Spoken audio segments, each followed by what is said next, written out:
ገና ጎሳ ይቀድ በመላው አገሪቱ የሚገኙ የጥንታውያን አድባራትና ገዳማት ደወሎች በአንድ ጊዜ ማስተጋባት ጀመሩ። ያ ድምፅ ለወትሮው እንደሚደረገው የምስጋና ጥሪ ሳይሆን የሞት መርዶ መሆኑን ሕዝቡ ወዲያው ነበር የተረዳው። አባታችን ፓትርያርኩ አረፉ የሚለው ዜና እንደ መብረቅ በየቤቱና በየመንገዱ ሲሰማ መላው የሀገሪቱ ሕዝብ በድንጋጤ ነበር ለቅሶውን የጀመረው። ሰዎች ካሉበት ድንገት ተገትረው የቀሩበት፣ የከተማዋ ግርግር በቅጽበት ወደ መቃብር ዝምታ የተቀየረበት ያ ድንጋጤ ከባድ ነበር። ይህ የአንድ ሃይማኖታዊ መሪ ብቻ ሳይሆን ለአምስት አስርተ ዓመታት የጆርጂያ ብሔራዊ ኩራትና የመንፈሳዊ ጥንካሬ የነበሩት የታላቁ አባት መለየት በእያንዳንዱ ሰው ልብ ውስጥ እንደ ትልቅ ተራራ መናድ ነበር የተቆጠረው። ድንጋጤው ብዙም ሳይቆይ ወደ ህዝባዊ ማዕበል ተቀየረ። ቤት ለመግዛት አስበው በቂ ገንዘብ የለኝም ብለው ተጨንቀዋል። እኛ ለዚህ ጥሩ መፍትሄ አለን። በኮሪደር ልማት ባሸበረቀው በለቡ መብራት ኃይል የቤት ባለቤት መሆን ምንኛ መታደል ነው። እርስዎ 40% ብቻ ቀስ እያሉ ይከፍላሉ። እኛ ቀሪውን 60% የረዥም ምቹ የሆነ የባንክ ብድር አከፋፈል አመቻችተንልዎታል። ግንባታቸው 85% አሊያም ከ30 እስከ 50% የደረሱ ቤቶችን እንደርስዎ ፍላጎት ልናስተናግዶ በካሬ እስከ 7,000 ብር ድረስ ወይም ከ1.5 እስከ 4 ሚሊዮን ብር ቅናሽ አድርገን እየጠበቅኖት ነው። ለበለጠ መረጃ ከታች ባለው ስልክ ይደውሉ። ዲኤምሲ ሪል ስቴት፣ ደስታው እዚህ ይጀምራል። ንጋት ኮከብ ሚዲያ፣ ንጋት ኮከብ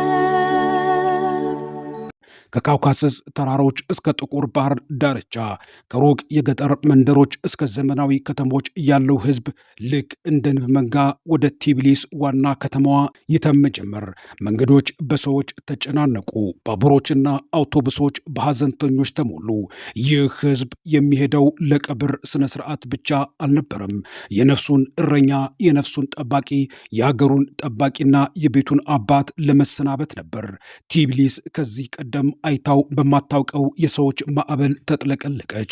በሚሊዮኖች የሚቆጠሩ ዜጎች ድንበርና ቋንቋ ሳይለያቸው፣ የፖለቲካ ልዩነትና የኑሮ ደረጃም ሳይገድባቸው በአንድ ልብ ሆነው አደባባዩን ሞሉት። ያ ህዝባዊ ማዕበል የጆርጂያን ጎዳናዎች በጥቁር አልባሳት ሸፍነው ከሩቅ ሲታይ ከተማዋ በሐዘን ማቅ የተከበበች ትመስል ነበር። በቲቢሊስ ቅድስተ ሥላሴ ካቴድራል ዙሪያ የነበረው ትዕይንት ግን ልብ አንጠልጣይ ነበር። ህዝቡ በኪሎ ሜትሮች የሚቆጠር ረዥም ሰልፍ ይዞ ለቀናት ያለ እንቅልፍና ያለ ምግብ በብርድ ውስጥ ቆመ። በዚያ ሰልፍ ውስጥ የታመሙ አረጋውያን በሰው ተደግፈው፣ እናቶች ህፃናትን አዝለው፣ ወጣቶች ደግሞ በእንባ ታጥበው ፊታቸውን ይዘው ታዩ። ማንም ሰው ስለ ራሱ ምቾት አያስብም። ማንም ደከመኝም አይልም። የሁሉንም ልብ የገዛው አንድ ታላቅ ሐዘን ነበር። ወደ ካቴድራሉ ውስጥ ገብተው የቅዱስ ፓትርያርኩን ክቡር ሥጋ ለመሳለም የሚጓዙ ምዕመናን በየደቂቃው በሚሰማው የቤተ ክርስቲያን መዝሙርና በለቅሶ ድምፅ ታጅበው እንደ ዝግተኛ ወንዝ ይፈስ ነበር። በካቴድራሉ ደጃፍ ላይ የሚሰማው የጋራ ዋይታና ስቅስቅታ አየሩን ይሞላውም ነበር። ያ ጩኸት የምድርን ጥልቀት የሚሰነጥቅ፣ የሰማይን ደመና የሚቀድ ነበር። የቀብር ስነ ስርዓቱ ተጀምሮ ክቡር ሥጋቸው ከካቴድራሉ ወደ ውጭ ሲወጣ የነበረው ሁኔታ ግን ድንጋጤንና ክብርን ያጣመረ ታላቅ ትዕይንት ሆነ። በሚሊዮን የሚቆጠሩ እጆች በአንድ ጊዜ የበራ ሻማ ይዘው ወደ ሰማይ ሲዘረጉ ከተማዋ በእሳት ባህር ውስጥ ያለች ትመስል ነበር። የሻማው ብርሃን ከሰዎች እንባ ጋር ተቀላቅሎ በጨለማ ውስጥ ልዩ ግርማ ሰጥቶታል። የክቡር ሥጋቸው ሳጥን በጳጳሳትና በካህናት ታጅቦ በሕዝቡ መሃል ሲያልፍ ሰዎች ሳጥኑን ለመንካት ወይም ጫፉን ለመሳለም የሚያደርጉት ግፊት እንደ ትልቅ ማዕበል ወዲያና ወዲህ ይወዛውዝ ነበር።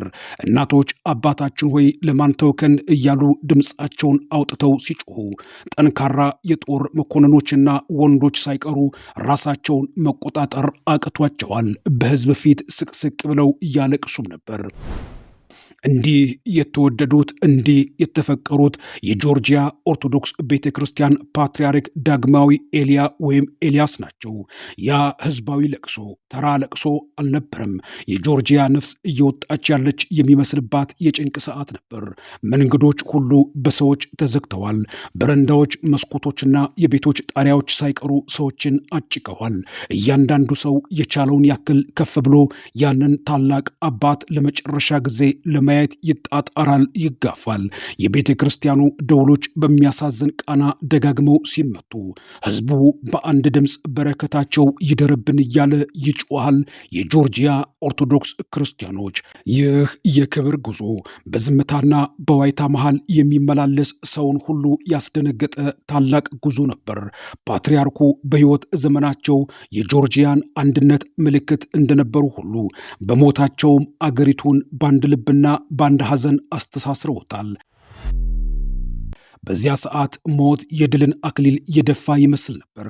ምክንያቱም ያን ያክል ህዝብ በገዛ ፈቃዱ ወጥቶ የሸኘው መሪ በታሪክ ተመዝግቦ አይታወቅም። በጆርጂያ ምድር ወደ መጨረሻው ማረፊያ ሲደርሱ የሐዘኑ ኃይል ይበልጥ እየጠነከረ መጣ።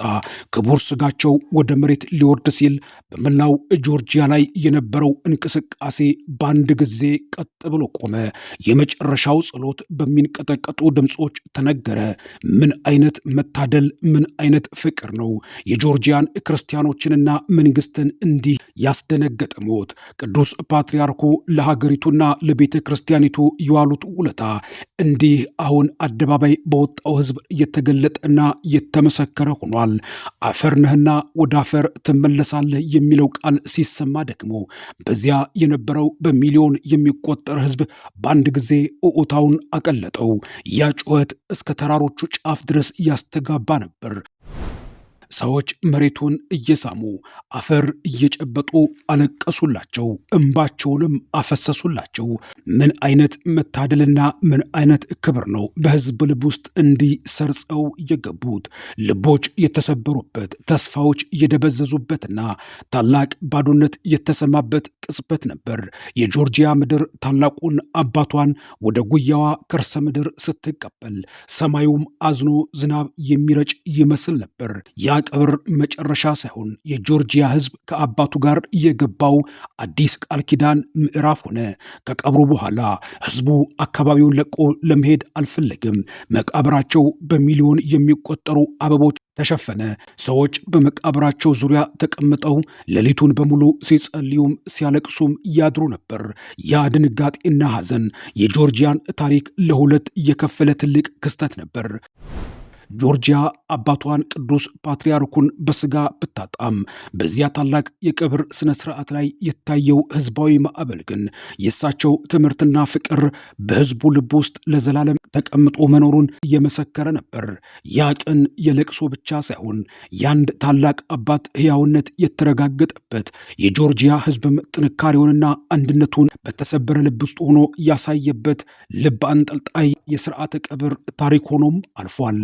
ቅዱስ ፓትርያርኩ ዳግማዊ ኤልያ ወይም ኤልያስ በጥር ወር 1933 እንደ ኤሮፓውያን አቆጣጠር ነበር የተወለዱት። ገና ከልጅነታቸው ጀምሮ የጆርጂያን ጥንታዊ መንፈሳዊ ቅርስ በደም ስራቸው ውስጥ ይዘው ነበር። ያን ጊዜ የኮሙኒዝሙ ቀዝቃዛ እጅ የቤተ ክርስቲያናትን ደወል አጥፍቶ የዕጣኑን ጢስ በፋብሪካ ጭስ በለወጠበት ዘመን ቅዱስ ፓትርያርኩ ግን በልባቸው ውስጥ የማይጠፋ የእምነት እሳት ይዘው ነበር ያደጉት። ይህ እሳት ነበር በኋላ ላይ መላው ጆርጂያን የሚያሞቅ ታላቅ መንፈሳዊ ፀሐይ የሆነው። ወደ መንፈሳዊ ዓለም የገቡበት መንገድ አልጋ ባልጋም አልነበረም። በሞስኮ መንፈሳዊ አካዳሚ ትምህርታቸውን ሲከታተሉ ዓላማቸው ስልጣን ሳይሆን ለቆሰለው የጆርጂያ ነፍስ መድኃኒት መሆን ነበር። በ1957 ዓመተ ምህረት ማዕረገ ምንኩስናን ተቀብለው ስማቸው ኤልያ ተባለ። ያ ስም በጆርጂያ ታሪክ ውስጥ አዲስ ምዕራፍ እንደሚከፍት ያን ጊዜ ማንም አልገመተም ነበር።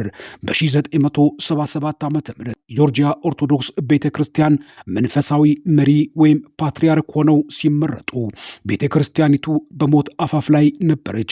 አብያተ ክርስቲያናት ተዘግተው፣ ካህናት ታስረው፣ ህዝቡም እምነቱን ረስተው በነበረበት በዚያ አስፈሪ ወራት ወጣቱ ቅዱስ ፓትርያርኩ ኤልያ ዳግማዊ በትከሻቸው ላይ የጆርጂያን መስቀል ተሸክመው ወደ አደባባይ ፊት ለፊት ነበር የወጡት። የፓትርያርክ ኤልያ ዳግማዊ የህይወት ጉዞ የጽናትና የፍቅር ታሪክ ነው። በሶቪየት ህብረት ጭቆና ስር ሆነው በዝምታ በጥበብ የተዘጉ ደጆችን መክፈት ጀመሩ። የተጣሉ ገዳማትን አደሱ። አዳዲስ ካህናትን አፈሩ። ከሁሉም በላይ ግን በህዝቡ ልብ ውስጥ የፈረሰውን የእምነት መቅደስ በድጋሚ ገነቡት። ጆርጂያ ነፃነቷን ለማግኘት በታገለችባቸውና በፈሰሰው ደም በታጠበችባቸው ዓመታት እሳቸው በጎዳናዎች ላይ ቆመው ሰላምን ይሰብኩ ነበር። ታንኮችና ወታደሮች ህዝቡን በከበቡት ወራት ልጆቼ ሆይ አትፍሩ የሚለው የእሳቸው ድምፅ ከጥይት ድምፅ በላይ ኃይል ነበረው። ፓትርያርኩ ለጆርጂያ መሪ ብቻ ሳይሆኑ በአገርና በሞት መሃል የቆሙም ጋሻ ነበሩ። የእሳቸው ታላቅነት የሚለካው በሰሩት ሕንፃ ሳይሆን በገነቡት ትውልድና ባፈሩት ወጣት ላይ ነው። ጆርጂያ በድህነትና በጦርነት በምትታመስበት ወቅት እሳቸው የህዝቡን ተስፋ ላለመቁረጥና ቀንና ሌሊት እየጸልዩ ነበር። በጆርጂያ ውስጥ የሚወለደውን እያንዳንዱን ሶስተኛ ልጅ እሳቸው በግላቸው ለማጥመቅ የገቡት ቃል ኪዳን በሺዎች የሚቆጠሩ ቤተሰቦችን ደስታና ተስፋ ሞልቶም ነበር። በዛሬው ጊዜ በ10 ሺዎች የሚቆጠሩ ወጣቶች የፓትርያርኩ የክርስትና ልጆች ነን ብለው በኩራት ሲናገሩ እሳቸው የአንድ ሀገር አባት መሆናቸውን በተግባር አሳይተዋል። ያ ፍቅር ማዕበል ነው በለቀብራቸው በሚሊዮን የሚቆጠር ህዝብ አደባባይ እንዲወጣ እያደረገው። ፓትርያርክ ኤልያ ዳግማዊ የጥበብና የጥበብ ሰውም ነበሩ።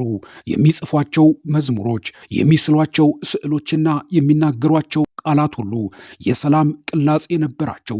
ፍቅር ሁሉንም ያሸንፋል የሚለው መመሪያቸው በጠላቶቻቸው ፊት እንኳን ሳይቀር እንዲከበሩ አድርጓቸዋል። ለግማሽ ክፍለ ዘመን ያክል የጆርጂያን መርከብ በማዕበል ውስጥ እየመሩ ወደ ሰላም ወደብ አደረሷት። በመጨረሻም የህይወታቸው ሻማ እያለቀ ሲሄድና አካላቸው በዕድሜ በድካም ሲሸነፍ እንኳን መንፈሳቸው ግን ልክ እንደ ካውካሰስ ተራሮች ጸንቶ ነበር የቆመው። የእሳቸው የመጨረሻ ቀናት በጸሎትና በዝምታ የተሞሉ ነበር። ህዝቡ በጠና መታመማቸውን ሲሰማ መላው አገር በጭንቀት ነበር የተዋጠው። የመጨረሻዋን ትንፋሽ ሲተነፍሱ ጆርጂያ ልቧ የቆመ ያክል ተሰማት። ያ ታላቅ የህይወት ታሪክ በሞት አልተቋጨም። ይልቁንም በሚሊዮኖች ልብ ውስጥ አዲስ ምዕራፍ መጽሐፍ ነበር የጀመሩት። ፓትርያርክ ኤልያ ዳግማዊ ከምድራዊ ድካም አርፈው ወደ ሰማያዊው ክብር ሲሄዱ የተዉት ቅርስ ግን ለዘመናት የማይጠፋ የእምነትና የአገራዊ ፍቅር ታላቅ መዝገብ ሆኖ ቀርቷል። እሳቸው አልሞቱም። ምክንያቱም በጆርጂያ ተራሮች በደወሎች ድምፅና በእያንዳንዱ ምዕመን ልብ ውስጥ ታሪካቸው ለዘላለም ሕያው ሆኖ ይኖራል። ለዚህም ትልቁ ማሳያና ማረጋገጫ አባቱን የሚያከብር ፓትርያርኩን የሚወድ ከአባቶች ፊትና ኋላ የሚቆም ትውልድ እንዳለ የሚያሳየው ይህ የጆርጂያ ኦርቶዶክስ ክርስቲያንና የአገሪቱ መንግስት በፓትርያርኩ ስርዓተ ቀብር ላይ እያሳዩት አስገራሚ መንፈሳዊ ድባብ ፓትርያርኩ በጆርጂያ ላይ የማይነቀል ታሪክ እንደሰሩና እንደጻፉ ግልጽ ማስረጃ ነው። ይህ ታሪክ ለሀገራችን ጳጳሳት፣ መነኮሳትና የቤተ ክርስቲያን አለቆች እጅግ አስተማሪ በመሆኑ ለሕዝብና ለክርስቶስ ነፍሳት መጨነቅ ምን ያክል በምድርም በሰማይ እንደሚያስከብር ሕያው ምስክር ነው። ውድ የቻናላችን ቤተሰቦች የጆርጂያ ኦርቶዶክስ ቤተ ክርስቲያን ፓትርያርክ የዳግማዊ ኤልያን ስርዓተ ቀብርና እረፍታቸውን አስመልክቶ መላው ዓለምን ያስገረመውን ይህን ስርዓተ ቀብር የሚያስቃኝ ዝግጅት ነበር ያቀረብኩላችሁ። በሌላ ጊዜ በአዲስ መረጃ ወደ እናንተ እስክመለስ ድረስ ለቻናሉ አዲስ የሆናችሁ ሰብስክራይብ በማድረግ መረጃዎች ሲለቀቁ ፈጥነው እንዲደርሷችሁ የደወል ምልክቷን በመጫን ላይክና ሼር በማድረግ ወዳጅ ቤተሰብ እንድትሆኑ በመጋበዝ የምሰናበታችሁ ሙልጌታ ስዩም ነኝ። ንጋት ኮከብ ሚዲያ ንጋት ኮከብ